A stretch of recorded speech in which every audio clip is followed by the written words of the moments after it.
Hi, friends. Good evening, and we are back again. Leena, Asher, and I are going to be exploring human values today. In fact, I really enjoyed last week's conversation on human needs. In fact, I've been reflecting and observing myself as to which needs show up and how they show up. Thinking about which needs show up as a priority needs is very interesting, actually. But, Leena, I have to tell you this. I have never ever been as excited or zestful about working on a project as I have this one. I'm so glad to hear that, Agnella Rajesh. You know, it's what I'm most kicked about as well.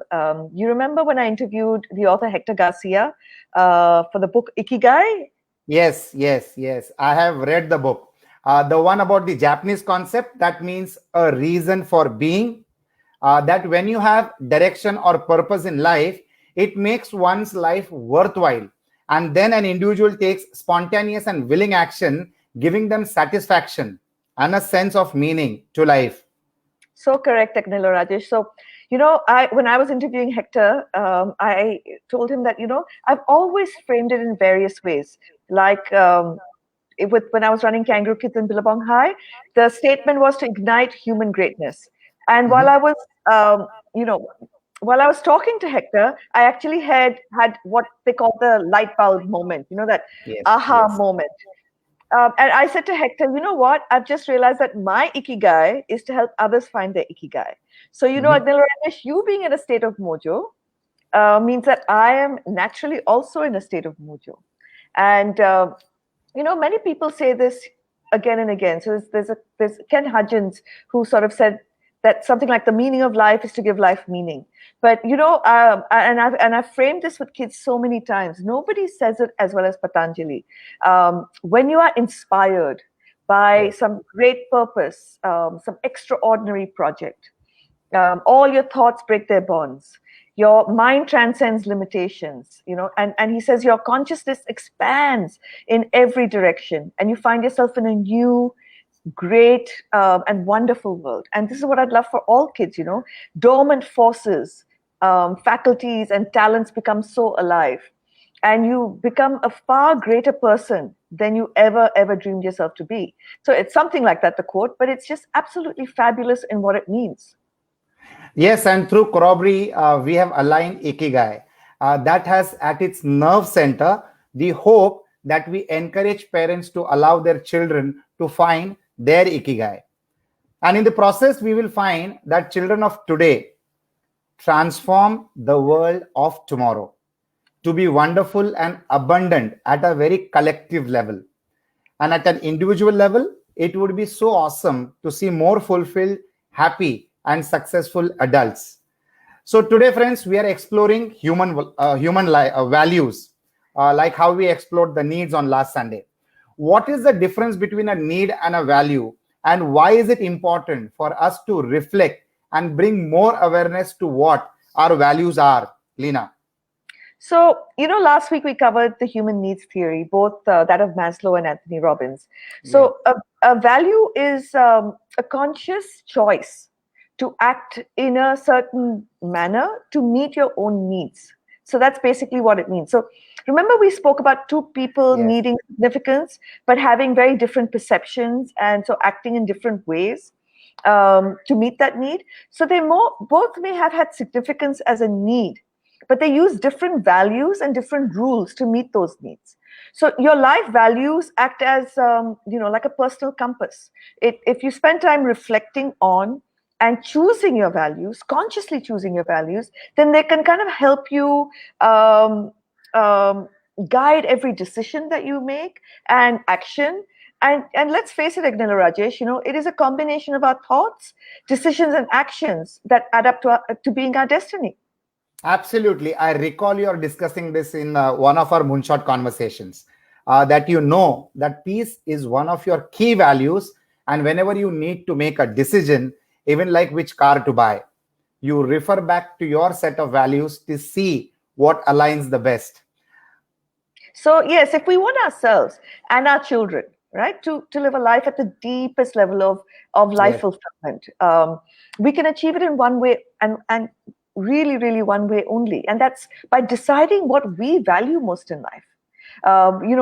What our core values are, and then committing to live by these values each and every single day.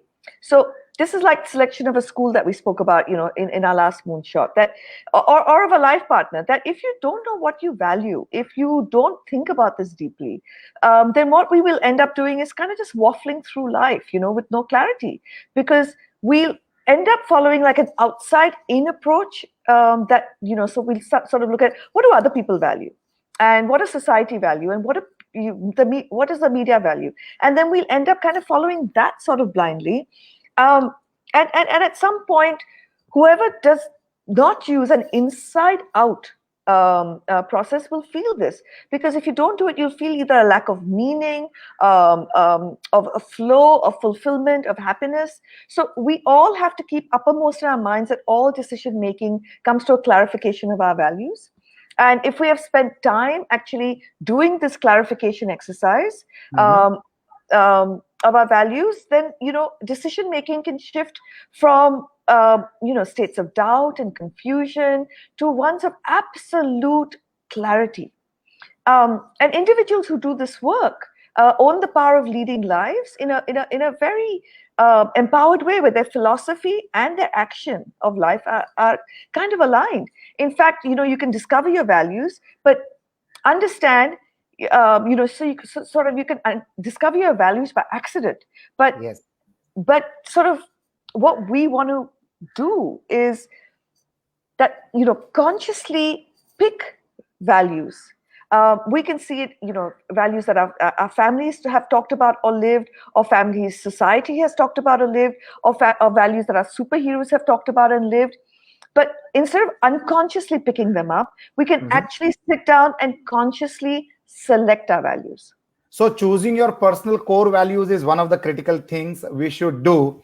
And this can make an amazing difference on how one lives their life. So we should spend time thinking about and choosing our personal core values. And these will reflect the fundamental choices of who we want to be. And we will derive a deeper sense of fulfillment, as it will provide us the criteria we need to influence any and all decisions. So how should we go about choosing our core values, Lena?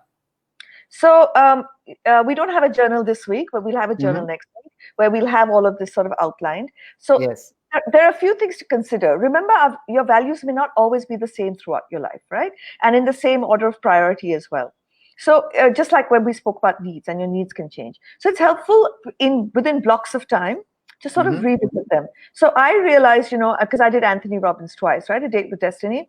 So the first time I had financial or economic stability very high on my value list. And today it's not on my value list at all. So in fact, for me to live the choicest life of fulfillment, I have all the financial security I need. So no more financial security is going to sort of add any more value in my life in any way. So it was high at one point in time because I needed to gain that financial security, sort of to gain the independence that I needed. Today, I have that independence, so I no longer have it on my values list. So let me go through some of the things you need to consider. Your core values should align with your personal vision and mission, right? Okay. Values will provide the measure that help you kind of live meaningful lives and help you fulfill the purpose that you have. And at some point, we'll discuss that. But this will also help you eliminate values that are not consistent with where you want to kind of go. So to explain this, Agnila Rajesh, I'll sort of talk to you about two countries, that most people know about. Let's think about China and America. Yes. And show you how their values kind of shift their destiny. So think of some of the things America has valued, like freedom, choice, individuality, competition, all fairly high in their list of values, and compare that to China's values. So I don't know what China's core values are, but I can see that they don't have the same set of values as America. And I can see that the values of both countries have given different directions to each country's destiny. Absolutely. And the objective is not to judge, not what different countries value or what an individual's core values are. But it is to know that regardless of whether we talk about a country, a Mm-hmm. company, or an individual, what you choose as your core values will kind of shape your destiny and will affect the decisions you take. So, the first thing to think about is alignment, and the second Mm-hmm. is to remember that the values you consciously choose should be inspirational to you personally. Yes. So Mm-hmm. whether we talk about personal values or company values, these values should encourage a fulfillment of purpose, and they should be somewhere visible so that they inspire and motivate you. I have my values on a chart paper pinned to my bathroom wall because I see that So every day. I would love to know what some of your core values are, Lina. So step one is alignment, and step two is that they should be motivating to you to fulfilling your purpose. What else should we think about, Lina? So then, step three is your values should speak to you. Okay. You can learn from seeing others live their values, Mm-hmm. or you can learn the idea of values from others. Okay. But these core values should help you define who you are Mm-hmm. and who you want to be, and they ideally will reflect the priorities in your own life, and um, they kind of emphasize who you want to be, right? So step four is that they should provide you with help in everyday decisions, including your relationships. Okay. Step five is that while your values will evolve and grow, you can't keep shifting them on a day-to-day basis, right? So Yes. till you have created the future that you have designed, Mm-hmm. so then you can revisit your personal vision, your purpose, and your values all together. Mm-hmm. And once you've reached that milestone that you were aiming for, so as an example, for the corroboree, I revisited my entire life plan after I sold my company. Mm-hmm. And then I designed a new one and recrafted some of my values based on this new vision and purpose that I had. So you gave us an understanding of something that was on your earlier values list, Yeah. financial security. Well, that did not make your existing list. Can you give us an example of something that was not on your previous list that you found that found its way onto your current list of values, Lena? Yes, yes. So peak state was never on my list before. Look, so, Mm-hmm. when I made my 10 years ago, I was a lot younger, and I took my health for kind of granted. It now forms a part of my core values list. Okay. As I really want to sort of get through and do all the things that I still plan to do, and I need a few years up my sleeve to do that. So to meet my new vision and my new mission, I will need to be in a peak state, right? So a very apt quote by a guy called Joseph Wood Crutch is, he says something like, every time a value is born, um, existence takes on a new meaning. And every time one dies, some part of that meaning passes away. Oh. So once you have defined this core value, describe what it means to you, right? So Mm-hmm. you should try and meet your personal value list every day. So you should make it as easy as possible to meet, because Mm-hmm. then you feel it kind of, you feel good. So for me, peak state includes sleep. It Okay. includes meditation. It Mm-hmm. includes not watching the news. It includes choosing nourishing food as many times as I can. And Mm-hmm. I'm very lazy, but it sometimes includes working out. Well, that makes two of us, Lena. So in this list, the most impactful for me, right, to be able to get through and do the work that I do, Mm-hmm. is feeling in peak state is my sleep, right? Okay. So what I kind of discovered is sleeping at different times affects my sleep as I've Mm-hmm. aged. Once you hit menopause, you really have to watch this stuff. So earlier, I used to go out 5 to 6 nights a week and party till the wee hours of the morning. Now I will at best step out once or twice a week, and during this time, no times at all. But I will, I'll make sure that no matter what, whether I'm going out or not going out, I try to hit my pillow by midnight. So midnight is now my new sleep time. So whether I go out, I don't go out, and I did not have to force myself to do this. Agnella Rajesh, I found that it pulled at me automatically. You know, Fantastic. But Lena, thanks a lot for that joke that you have aged. I'm really So happy with that joke. Thank you so much. So, Lena, the direction of our lives is controlled by the magnetic pull of our values. And if we choose them in accordance to our goals, it can consistently lead us to make decisions that create the direction and ultimate destination of our lives. In fact, I can see the impact of this. Before doing anything like watching or not watching the news, meditating or not meditating, partying or not partying, it would be so easy to ask yourself, will this increase or decrease my being in a peak state? Perfect. And will this increase or decrease my going towards, my personal mission? So yes, and I said earlier that there are no right or wrong values lists really, right? So Mhm. when you do the journal work next week, you'll find that you'll kind of arrive at about between 5 and 10 values, and as you list them down, just like I told you how I feel in a peak state, be specific as to how you will know whether or not you're moving towards this value or you're living Okay. this value or not. So, is this value in alignment? Are you congruent with this value? And do as many examples of how you feel this value as you can.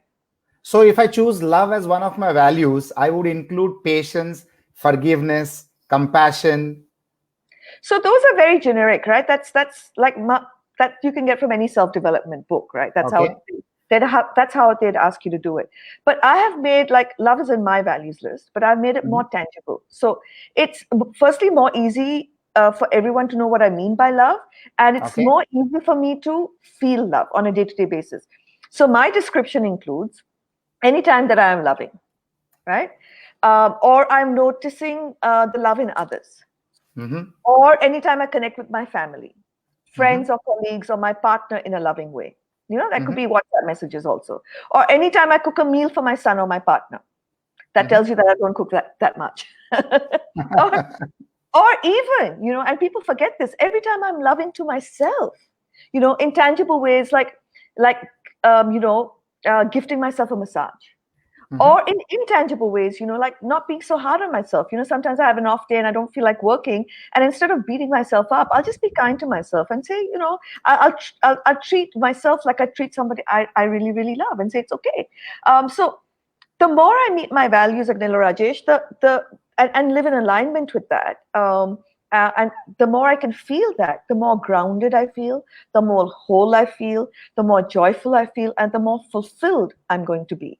So every day, you can be sure that I'll meet, my values in one or multiple ways. And so I know when I put my head down on the pillow at night, hey, I've lived those values, and that makes you feel really, really good. Okay. Okay. Fantastic. So what I'm sensing is that with any value option, you consider that it is important to have a clear and distinct description, so it is Yeah, not ambiguous, and you know tangibly and feel it when you are living in alignment with your core values. yeah. I can see some immediate benefits: stress reduction, making better, easier, and more conscious decisions, and ones that work in alignment with who we want to be. I can see that our values will act as a set of guidelines for our thoughts, decisions, and actions. That life would be one of our choosing rather than a life directed by others to their set of values. What other benefits could there be, Lina? So, Agnel Rajesh, for one, our values help us build and maintain our identity as unique Okay. individuals. So, other than what you've already said, it also helps us find environments and people that align with our values and support our aspirations. Before you and I got onto this journey, we had a few conversations to see, do our values and aspirations kind of align? Um, Absolutely. so then it can support your growth and your development. It can help you in times of conflict and confusion, and it can Mhm. provide you with motivation that moves you forward. So the crucial thing is that once you define your values, that you're consistent with living them regardless of what happens. Because the Mhm. only way for us to have long-term happiness is Mhm. to consistently act in accordance with what our values are. When you do, you will live with a sense of certainty, Mhm. of inner peace. You sent me a message about somebody making lots of money doing whatever they're doing, and I don't know whether you sent it to me to get a rile out of me to get a response, but what I do know is that someone who's living a different set of values, Mhm. and I don't know whether that person has inner peace and a total congruency of mind, body, and soul. So, can you give me an example of how an instance in your life when your values gave you total clarity on which way to act when you are conflicted? So, okay. So let me give an example. I had a CEO once, and this was years ago. So if anyone's watching from the tax office, he asked me in passing that he had a way to save tax, right? And should I do it? He asked. And Mhm. you'll just say yes. Obviously, if you can save tax, you'll save tax. And he understands my values. Integrity is very high on my company's list of values as well as my list of values. So it was when I owned the company. So without understanding that what he was suggesting was legally correct, Mhm. but it was morally wrong. So there's a big definition there: legally correct but morally wrong. So we have to understand that he acted on his suggestion, and when I came to know what it was, I made him reverse the transaction. And so not only did I lose the tax saving that we would have made, but I also lost an additional loss of money at that time. And everyone advised me to just let it pass and not incur the loss. And Mhm. I said, for a little while I was confused and conflicted, but then all I had to do to clear that confusion and confliction is to go back to my values list. Integrity is on my values list, right? So the decision then becomes clear. Take the loss and uphold the value. So if your value is true to who you are, you will act on that value regardless of whether somebody's watching you or not, whether somebody knows you've acted to that value or not. So years Mhm. later, when I sold the company, and the private equity firm who bought it said, they've never seen, they had never bought a company that is just so clean. And imagine how I felt, this inner stillness, joy, and calm, that I I lived in alignment with my values. And that, it's priceless. And it's, living with in accordance to your values is worth whatever financial loss I had to take, I had to make. And it's worth it. The only way to be truly happy and fulfilled, Agnil or Rajesh, in the long term, is to Yes. live in accordance with one's true values. Absolutely, absolutely. So, what happens to people who don't think about or consciously choose their values? I mean, I know most companies choose their values, but I don't know of many individuals that have consciously done so. So the problem is that, most parents and most teachers don't think about this process, Mhm. and they don't teach this process to their children. So then, as children, we are congratulated or rewarded when we meet the values that our parents, teachers, or society have for us. When we meet these values, we're applauded and encouraged, and when we do not, we are either ignored or berated. So if children see that we have thought about, you know the, our purpose as parents, and we have consciously chosen our values in alignment with this, Mhm. and we speak to them about it, we become role models for them to do the same thing. Some values that we live by, like competition and achievement, may not actually be our natural values, but we live by Mhm. them when we're kids. And it's not that we chose those values, but these are just sort of values that are remnants of an academic system that had unconsciously included this, in their list, and that becomes unconsciously crafted in our own values list. So, can kids actually think about the values process? Absolutely, they can, and in ways that immediately shift their actions. A single mom came to me with her son when I was sitting in Billabong for a counseling session, and she was talking to me in front of her son that she worked hard to keep him in our school, so she had to do a lot of work to pay the fees, and she was concerned with his results. So I Mhm. actually took him through a values process verbally, right, and asked him to do this honestly with me, and I knew I wouldn't judge him. So then, when somebody knows you're not judging them, then they can be honest about what they're saying. And for him, getting into game design college Mhm. was important to him. So I asked him for him to get into that. What was getting in his way? To apply himself, what was getting in his way? And he said his phone and gaming on it till late night, was sort of Yes. Yes. distracting him. And instead of telling him what to do and me advising him, I asked him, what would you need to consciously value in order to meet your goal? And he came up with focus himself. Mhm. not only did he come up with the solution himself, but he also came up with the way to not be distracted solution himself as well. He said, I'm going to buy a lockbox Okay. because I value my privacy. I'm going to put the phone in it at 10 o'clock, lock it, and give it to my mom. So my privacy is intact, and I'll take it back in the morning. And that way I can focus, sleep well, and wake up and, do everything I need to Fantastic. do. Yeah. Fabulous. Fabulous. So he himself identified the habitual pattern that could potentially destroy his goal. Yes.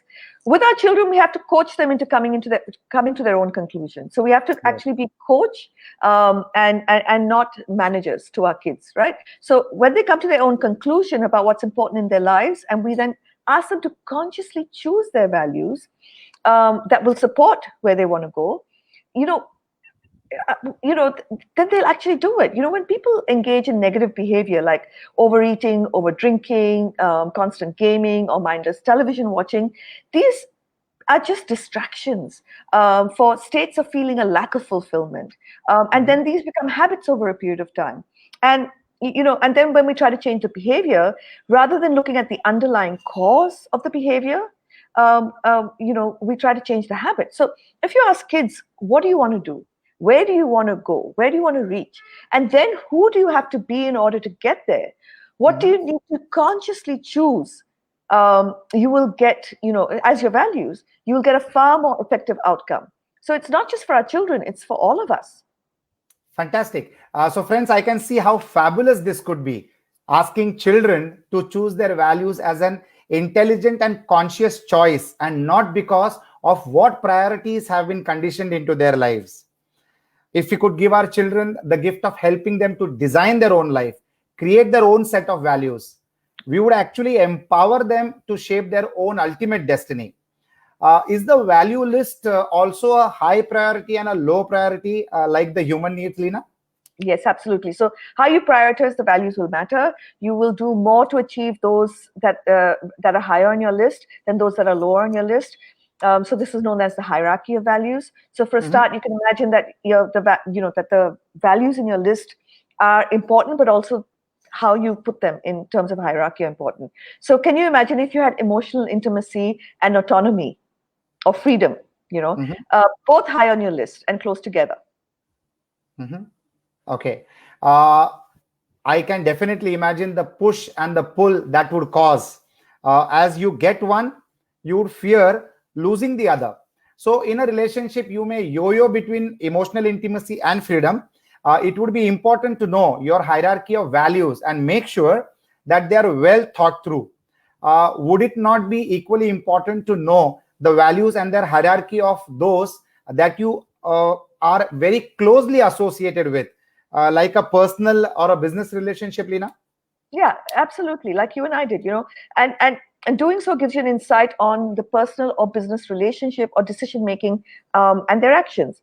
I was not aware of this process before my marriage. And while my ex-husband's a great guy, our values were in total conflict, and this is what created a strain in our relationship. You can imagine if you get into business with somebody or partnership whose highest value is financial security, and yours is contribution.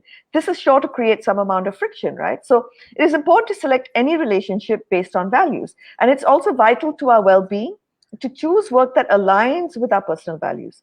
I remember talking to Amish Tripathi and actually did a webinar with him, and he worked as a successful banker for years, and then at the age of 42, he just chucked it all one day to become a writer. So at some point, consciously or unconsciously, he would have realized that creativity is very high on his values list, way higher than financial security.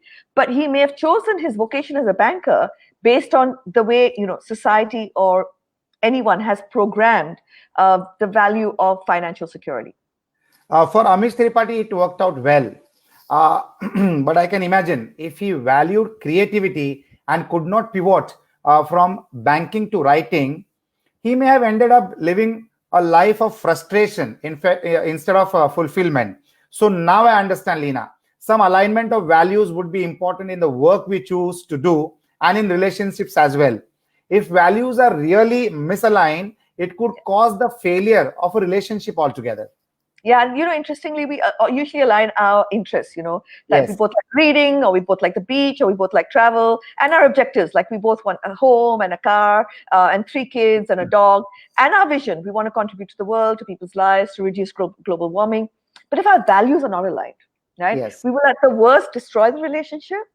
But in the least, we'll be constantly in a state of friction and conflict. So and this will be always a source of discomfort. So if one partner values contribution and the other values pleasure, both of them will be unfulfilled. So imagine one partner needing to party, holiday, the pleasure value, and the other needing to sleep, be focused, behave in ways that meets the contribution value. Does this mean that we should always look out for a partner who is more like us? So different values and different personalities are two different things. You've met Mhm. my parents. They're chalk and cheese. One is an extrovert, one's an introvert. Yes. They both have completely different interests. The only thing that's kept the marriage alive for 60 years is that they have similar values and a similar hierarchy. So for anyone in our corroboree who has not found their partner yet, a great tip is to make sure your core values are aligned, and to do the values work, and to do the hierarchy work of your values. In fact, my niece asked me, that Lina, mommy, you are married and divorced and blah, blah, blah. What is the number one thing you would look for a partner? Or I should look for a partner. And I said, media has taught us to match personality, to Yes. match interest and value, look, status, power, or money. But the number one thing is to look for someone with similar values. Fantastic, Lina. That is so awesome and to the point. In fact, I can see that the values we consciously choose will have a great impact on our inner world and form the foundation of our character. And if we don't consciously choose the right values, you're likely to adopt the values of other people, which means uh, our identity will depend on the identity of someone else. And given the importance of this, is this not something we should actively teach our children as well, Lina? Absolutely. So for a start, the more your parents out there are aware of your own values, the clearer you will be in expressing them and communicating it to your children. So you can't say you value honesty and then tell your kid, have your kid catching you in a lie. Because, I've always said this, your actions speak louder than words for your kids. My parents openly expressed the fact that they valued family and contribution, but they did this in a way that walked the talk. I would see my mom take care of her mother and my father's mother. I would see that our home was always open for family to stay. Even a few years ago, when my dad's sister lost her husband, I saw my mom and dad take care of her financially, physically, and emotionally. So I watched my mom care for a sister-in-law who was horrible to her, when they lived in the same house. And then towards her sister-in-law's death, when she was alone in Calcutta with multiple sclerosis, my mom would stay with her for days, tending to her, giving her company and solace and love and compassion. So, I have imbibed family, compassion, and forgiveness from the experiences that I've watched my parents do, as have both my brothers and as has my son. We've internalized these values, Agnil Rajesh, from watching our parents. And then, we've actively chosen which ones serve us individually to meet our own personal visions. Yes, Lina, I marvel when I hear your brother and you speak, and how you three have not only stayed together emotionally, but also financially. Yes. And there are siblings we meet twice a year as common shareholders of the Yes. business to keep checking that our values are still aligned. We ask questions like what our values need to be to create the destiny we want. And we can question each other. Like I wanted to do something, and my brother Heathen just asked me that, Lena, is that not contrary to what you say is on your values list? And then just that one question grounded me instantly and shifted my mindset totally. So we've imbibed the values that spoke to us from our parents, the three of us. So let me tell you parents quickly, how you can start talking to kids about your values when your children are young. They will learn. They learn their values from what they hear you say, from stories you talk to them. When you read them a story, talk to the kids about the characters and what they seem to value in different situations: curiosity, learning, friendship, love, courage, and so on. Ask your children questions that kind of get them to think about their values. Acceptance, or acceptance of speaking up, contrary values. Being popular, or conforming, again, maybe contrary values, or speaking up for what you stand for. Remember, when your children become teenagers, I want all parents to understand this, that they will reject your values for a short period of time. This is just natural. And because their highest value of all teenagers at that point in time, from an evolutionary perspective, is autonomy and independence. But, by the time they get to be 23, 24, this will normalize and they'll come back to the sets of values that they kind of have learned from you. So we can teach kids to consciously identify, understand, question, and create their own value systems by modeling and discussing values on our children without imposing our values on them.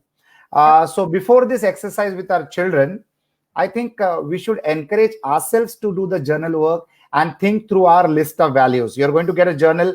Next week, we are going to get a combined journal, even including today's topic. If we feel lost, take a look at the list and ask ourselves, which one do I need right now? We will come closer to the self-awareness journey of who we are, and awareness that goes beyond the external, our house, our car, our job, Yes, many such elements. Yes. Yep. When you define your values, you define your character. So if integrity is on your value list, you remind yourself of this, and you will act in ways that align with integrity. Values will inform your thoughts, words, and actions.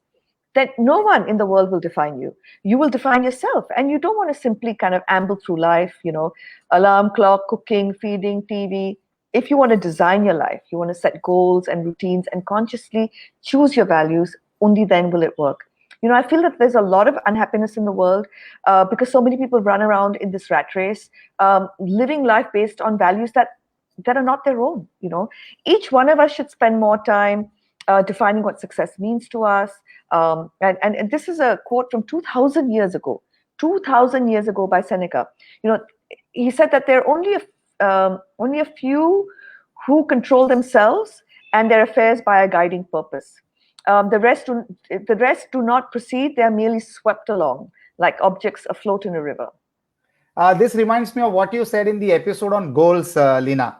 The Alice in Wonderland story, when Alice asked the path to take, given she doesn't know which possible destination she values, and the cat answers, if you don't care where you end up, it doesn't matter where you go. Absolutely. So each one of us has a choice of whether we want to live passively or actively. So now we have run out of time, and I want to excite our corroboree on a really enlightened soul that will join us for our next Moonshot conversation. I've only met her once online, but she's become a dear friend, Laila Al-Qadri. My interview with her for our corroboree platform had me in goosebumps throughout the conversation. She will be with us to speak about evolved leadership, or Leadership 2.0, what the planet is calling on all souls to be more of and less of, what this time is communicating to us, how do we want to awaken to the magnificence of who each one of us is, to create a collective, abundant future and steer ourselves away from where we are. What values do we need to have as individuals and as a collective to create a new awakened reality? Wow, fantastic. That sounds exciting. So friends, see you next Sunday at 5 p.m. Lina and I in conversation with Laila Al-Qadri. Keep writing to us, keep commenting, keep asking questions. Lina will personally make sure that she responds to every message that you have sent. Please be interactive. Keep asking us a lot of questions. We might pick up your questions during the show, or Lina will answer your questions after the show is over. Thank you so much. Have a lovely evening. See you next Sunday. See you next Sunday.